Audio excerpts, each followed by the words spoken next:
ఇది మన పేట్ బషీరాబాద్ పోలీస్ స్టేషన్లో ఒక ఎఫ్ఐఆర్ రిజిస్టర్ అయింది 684/2026. ఈరోజే నాకు ఆర్డర్స్ వచ్చింది ఈ కేసుకి రిజిస్ట్రేషన్కి సూపర్విజన్ చేయడానికి. అందుకే నేను ఈరోజు పేట్ బషీరాబాద్ పోలీస్ స్టేషన్ వచ్చాను. ఇప్పుడు మన ఏసీపీ గారుతోటి అండ్ ఎస్హెచ్ఓ గారుతోటి ఇప్పటివరకు కేసులో ఏమేమి ఇన్వెస్టిగేషన్ జరిగింది, ఇది 8th మన దగ్గర రిజిస్టర్ అయింది. ఇప్పుడు ఇప్పటివరకు ఏమేమి జరిగింది, ఇంకా ఏం చేయాలి ప్రాపర్గా ఇన్వెస్టిగేషన్ చేయడానికి అన్నీ మేము డిస్కస్ చేశాము. ఒక ప్లాన్ ఆఫ్ యాక్షన్ డ్రాఫ్ట్ చేశాము. అదే ప్రకారంగా రేపు కూడా ఇది కంటిన్యూ అవుతుంది. విక్టిమ్ స్టేట్మెంట్ ఆల్రెడీ ఒకసారి రికార్డ్ అయింది, అది కూడా నేను చదివాను. ఇంకా ఫర్దర్గా మేము ఇంకా దీనిలో కొన్ని ఇన్ఫర్మేషన్ ఇంకా మనకు కావాలి. అందుకే మేము మళ్ళీ ఒకసారి ఆమెతోటి మాట్లాడతాము.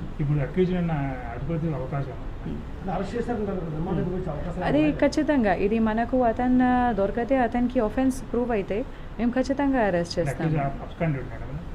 ఇప్పటివరకు అక్యూజ్ గురించి మనకు ఇన్ఫర్మేషన్ లేదు. నాకే ఈరోజే దీని నుంచి కేసుకి సంబంధం లేదు. ఒక పాక్సో కేసు మన దగ్గర రిజిస్టర్ అయింది.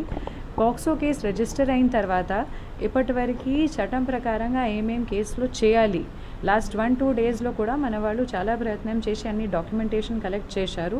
అక్యూజ్ గురించి కూడా మేము ఇప్పుడు ఇన్ఫర్మేషన్ సిడిఆర్ నుంచి మేము ప్రయత్నం చేస్తున్నాము. మనకు దొరికితే అతను మేము ఖచ్చితంగా పట్టుకుంటాం.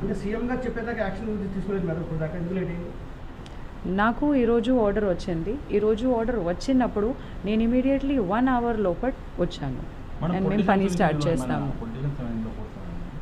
పొలిటీషియన్ నాకు ఆర్డర్స్ సిపి సైబరాబాద్ ఆఫీస్ నుంచి వచ్చింది. అదే మెమో ప్రకారంగా నేను పని స్టార్ట్ చేశాను. నా కోసం ఇది మన పోలీస్ స్టేషన్లో ఒక పాక్సో కేసు రిజిస్టర్ అయింది.